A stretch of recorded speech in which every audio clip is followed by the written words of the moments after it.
नगरी भगवान धाम का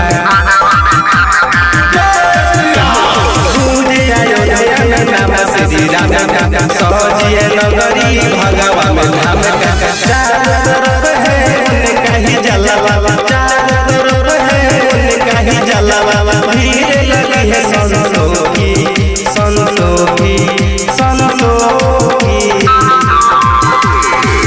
दिल्ली से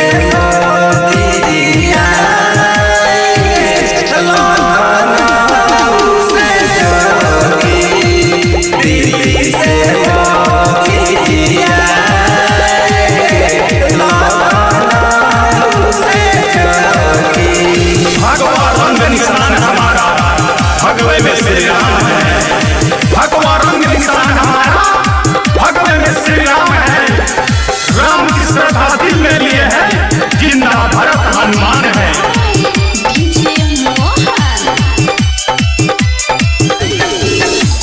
फहरे है नगरिया राम नाम के झंडा आए हैं संकल्प कराने धरा के ज्योति से पांडा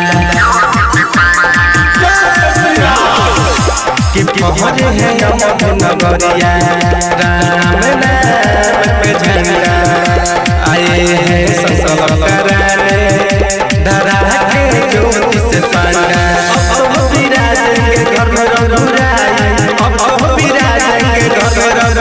होगी कठिन परीक्षा भक्तों की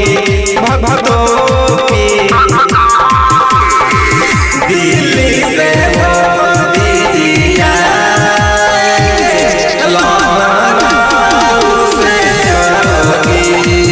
दिल्ली से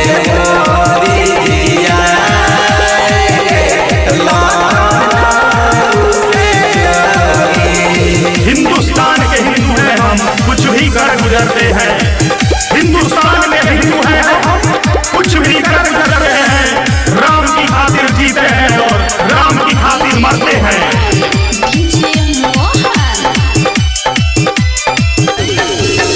कि धर्म के रक्षा खातिर कुछ भी कर देंगे हम, प्राण भी चले जाए तो नहीं कोई होगा कम। कि धर्म के रक्षा खातिर कुछ भी कर देंगे हम, प्राण भी चले जाए तो नहीं कोई होगा कम। रग रग में बसा है धर्म सनातन, रग रग में बसा है धर्म सनातन। हमें चिंता नहीं है रगतों की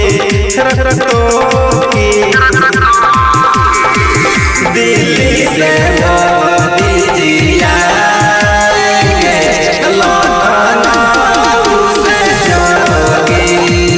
दिल्ली से मोदी जी आएंगे, लखनऊ से जोगी। रिकॉर्डिंग बाय मां भवानी स्टूडियो आरा।